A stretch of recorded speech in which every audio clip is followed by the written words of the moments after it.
Raise his hand. Mr. Speaker, you don't have a card? In the old days, I'm assuming. Okay, then you'll be after him. Mr. Speaker, in the old days, this budget policy statement used to be the most guarded secret document actually in the entire country. You remember the way it used to be treated. And that actually gave relevance to professional hoarders, professional illegal traders, and many other people. But luckily, courtesy of the current constitution, this budget policy statement now is a precursor to the main budget-making process. And the main budget-making process, Mr. Speaker, is a constitutional role of the Member of Parliament. Mr. Speaker, as we do this, and I look at the theme of this year, is consolidating gains under the bottom-up economic transformation agenda for inclusive green growth. And the word I want to use is inclusive green growth. Mr. Speaker, if you look at the face of Kenya, there are regions that have been neglected over the years. There are regions that have been stigmatized. There are regions that have been bastardized, and you know it. There are regions that have been completely neglected. When will these regions get an opportunity to catch up with other regions of the Republic of Kenya so that we have a society of equity, we have a society of equality, we have a society of the same norms in terms of economic development, in terms of appreciation of the dynamics of the Republic of Kenya, Mr. Speaker. Mr. Speaker, as we go through these documents, we must also look at the previous budgets. Were there fiscal disciplines? Were there public accountability? Were there prudent in expenditure? And Mr. Speaker, in all this, because we must also deal with the public perception, there must be equity, there must be fairness, there must be transparency, Mr. Speaker, so that the Kenyan public right now are pregnant with serious expectation with this particular budget, because the president has gone around to almost every region. Mr. Speaker, you know recently, His Excellency the President was in our region, and the kind of wish list that we presented, that wish list will only become a book phenomenon unless there's a budgetary provision. That's why for us who come from that region and all other regions that have been neglected over the years, we must look at this budget-making process critically so that we get a share of the national basket. If we don't do it, Mr. Speaker, then we will continue to be at the periphery, we'll continue to complain, and we'll continue also to raise the expectation of our voters without any meaningful development agenda. Mr. Speaker, I know there comes a time when there must be also if you go back to the history of this country, Mr. Speaker, there are regions, it's a fact. These regions are what gave birth to the Republic of Kenya. There are regions where I come from, and you know where you also come from. I'm sure you have not seen, you have been a long-serving member of Parliament. Where you come from, Dadaab and former Lagdera, I'm sure there's not even a kilometer of tarmac road. Not in Dadaab. Not in Dadaab. You are retiring. Yes. You are now, what will be the legacy? I have served in Wajir West. I have served in Eldas. I'm yet to see, still struggling to have the first kilometer of a tarmac road in Eldas. These are realities that we must face. Somebody else has tarmacked every bit of his constituency and right now attempting to tarmac the kraals of the cows and the hens and everything else. Are we going to live in the same country? How will that child whose kettle bomber has been tarmacked, and that child who comes from where I represent, who lacks water, who lacks basic health facilities, who has never seen tarmac, the very first definition that comes to the mind of that child, school-going child, is what is tarmac. A tarmac is a black substance found in down Kenya. So you must cite that kid. Where is down Kenya? And what is the definitional picture of a tarmac road? These are realities that we must face. And I want all Kenyans here to support the president in his attempt to unite the republic, in his attempt to bring development, to take development to every part of the Republic of Kenya. And we want to say kudos, Honorable Ruto. That is what we needed 60 years ago. That is what we needed 50 years ago. That is what we needed 40 years ago. That is what we needed 30 years ago. That is what we needed yesterday. It is happening right now. You are thinking out of the box. Those who are criticizing you just want to limit you to the village. Give him an additional 2 minutes. He's also talking for the DAP constituency. Those who are criticizing the president want to hamper his thinking, Mr. Speaker. They want to limit his extent of creative imagination in order to serve the people of Kenya. And that's what fairness requires, Mr. Speaker. Mr. Speaker, I remember during the time of the Grand Coalition, you were our deputy speaker. You remember one morning we had a visit to the late president, and we took a very serious wish list. Out of that wish list, the road from Isiolo to Marsabit, Moyale has now been tarmacked. Yes. It's my prayer and your prayer and the prayer of all of us that under this budget right now, the road from Garissa, Modogash, Wajir, Elwak, Mandera will be a reality, and that's what the president has promised. So for me, and the road from Garissa, Dadaab, all the way to Liboyo and Kismayo, and the road from Wajir, Moyale, all the way to Addis Ababa, Mr. Speaker. These are the realities that we expect. And for me, when I'll be looking at this budget, get ready. That will be my first entry point, so that whatever that has been promised is turned into a reality. Mr. Speaker, finally on this, I know the management of the National Resource Packet is a very difficult job. It's a very tasking job. So even those members of the Budget Committee, when you are being criticized, that informs the strengthening of the weaknesses that you have gone through. It's not a challenge. So the fact that the members were criticized, that's why we are politicians. So I want to assure you, this budget, taking into account the definition, taking into account the expectation, we will be there to critically look at it and ensure that there is value for every region and there is support for every part of the Republic of Kenya. I support this, Mr. Speaker. The Honorable Kore.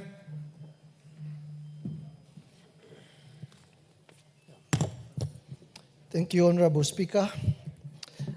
From the onset, I congratulate the Liaison Committee, and I also support the adoption of the report of the Liaison Committee on the 2025-2026 budget, BPS, budget policy statement report.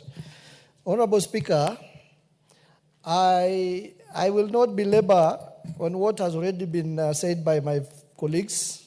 I'll just concentrate on a few areas which I think is pertinent to me.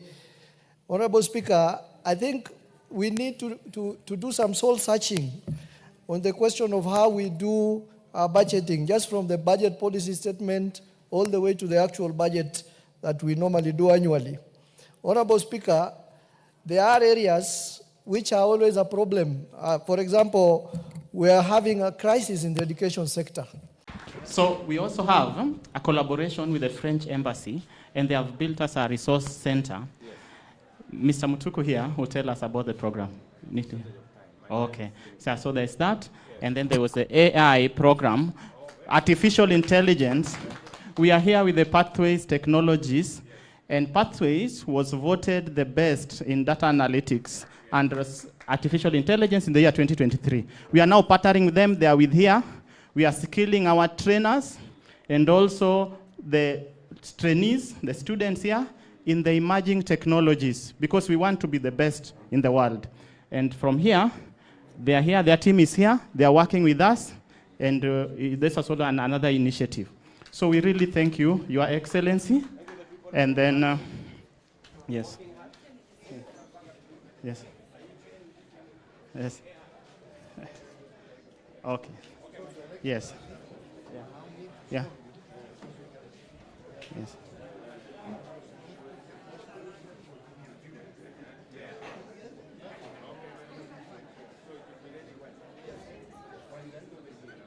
Yes. So we are really grateful, Your Excellency. God bless you. We wish you good health and strength for how you have been supportive of the program. And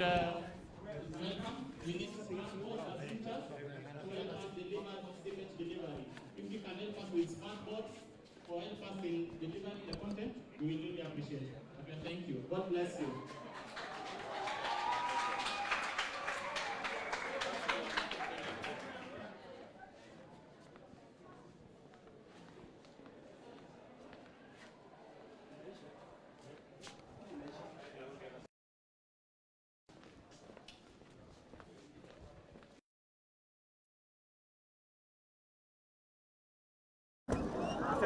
Asante sana. Aya. PC Kinyanjui hoye. Hamjambo. Bwana Yesu asifiwe. Hebu mnisalimie hewani nione PC Kinyanjui. Basi. Mimi kwanza nimefurahi sana kufika hapa PC Kinyanjui for the first time. Nimekuwa nikitamani sana kufika PC Kinyanjui. Na mimi nimeona mko na college mrembo sana. Lakini huyu president wenu ameniambia ako na list mrefu ya mambo mnataka.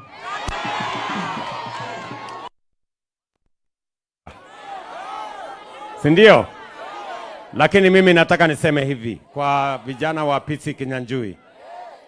Ni nia yetu kuhakikisha ya kwamba we give as many young people in Kenya as possible the opportunity to train, to acquire skills, to get competencies so that they can contribute to the development of our country and they can contribute to the progress of Kenya. And for you to do that, we must support institutions like PC Kinyanjui. Among the very long list, the principal and the president of the student president has told me I will answer 3 of them. Kwanza, mumesema ya kwamba muko na mjengo hapa ambayo itaongeza nafasi ya vijana. I'm told there is a big building for mechanical, for automotive, and all the other things. So, I want to tell Mwalimu here, I'm told you have already done 2 floors, right? I will give you money to do another 2 floors. I am told it's about 30 million shillings. So KJ, huyu mjumbe wenu KJ, atafuatana na mimi, ndio tutoe hiyo pesa, tukuje tuongeze hiyo floor 2, vijana wengi wapate mahali ya kusomea hapa PC Kinyanjui. Jambo la pili, mumesema hii barabara inakuingia kwa institution yenu iko na matatizo. Mimi nataka nimwambie Bwana Sakaja, hii barabara unipangie kuwe na barabara ya kutosha.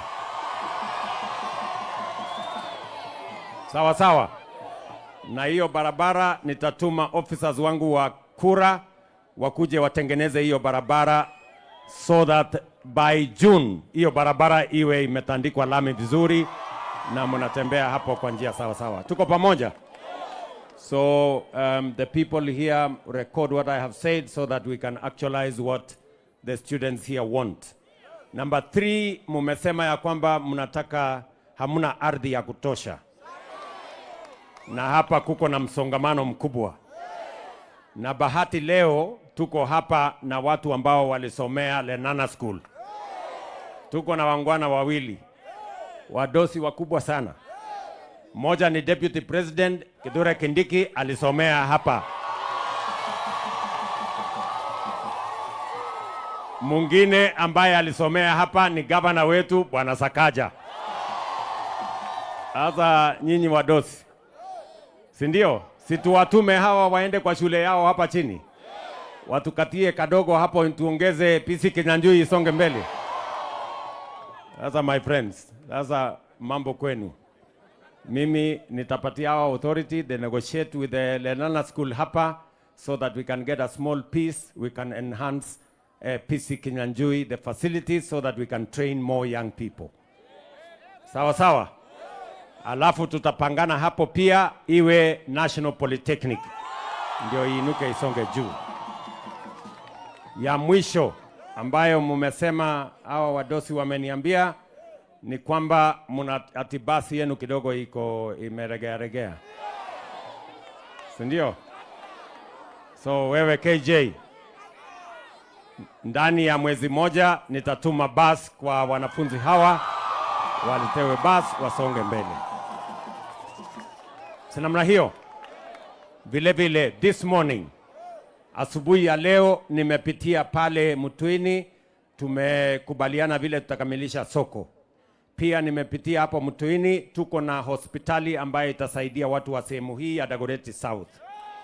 Na nimekubali ya kwamba hiyo hospitali imejengwa na county government, imefika mahali it is almost 50%. Ile 50% ingine ya milioni 250, I have committed that we are going to build that hospital, complete it in the next 5 months so that you can have a facility you can use in Dagoretti South. Sindio, mheshimiwa? Tunaelewana? Na mwisho kabisa, nyinyi mnajua tuko na askofu wetu Makarios. Yeye ndiye ametusaidia kujenga hii shule. I want to say to Bishop Makarios, from the people of Kenya, on behalf of the government of Kenya, I want to say thank you very much for our friends from your great country for facilitating the construction of this school, the development of this school. It is benefiting many young people in the Republic of Kenya. And I want to say we sincerely appreciate on behalf of these young people who are getting education here, their parents, and the government of Kenya. Asante sana, Bwana Makarios, kwa kutusaidia katika ujenzi wa hii shule. And we are going to work with you to develop and expand infrastructure here so that more and more students can have an opportunity to learn. Tumekubaliana jameni? Mwisho kabisa,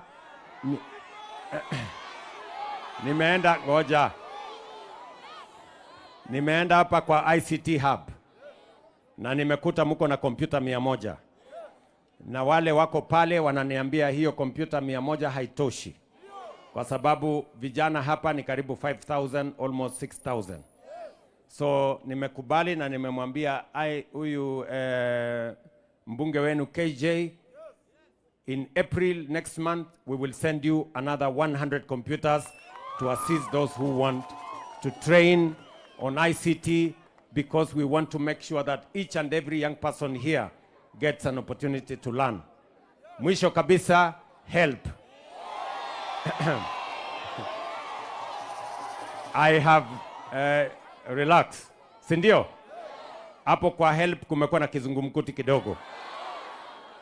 So jana nilikuwa na waziri ambaye anahusika, kulikuwa na matatizo pale kwa help board. Leo head of public service anashughulika na hiyo kazi, na nimewaambia by Friday pesa iwe imekuwa released kwa vijana wa taifa letu la Kenya so that everybody can have their resources. So by Friday kama pesa haijaingia kwa simu zenu, munipigie simu.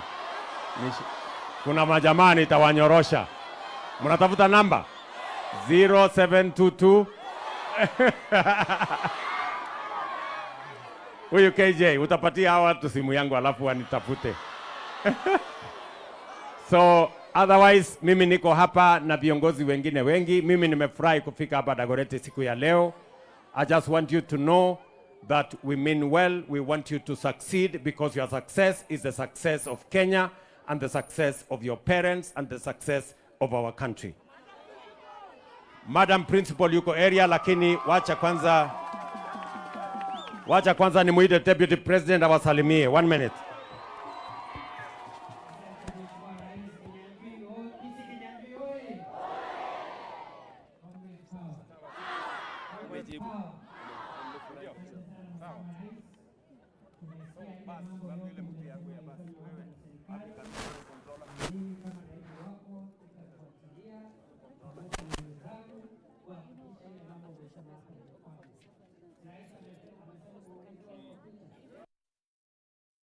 Help itoke by Friday.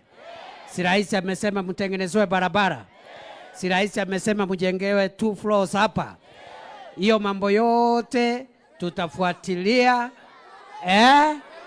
Si rais amesema atanunua bus. Ile mambo yote rais amesema itafanywa.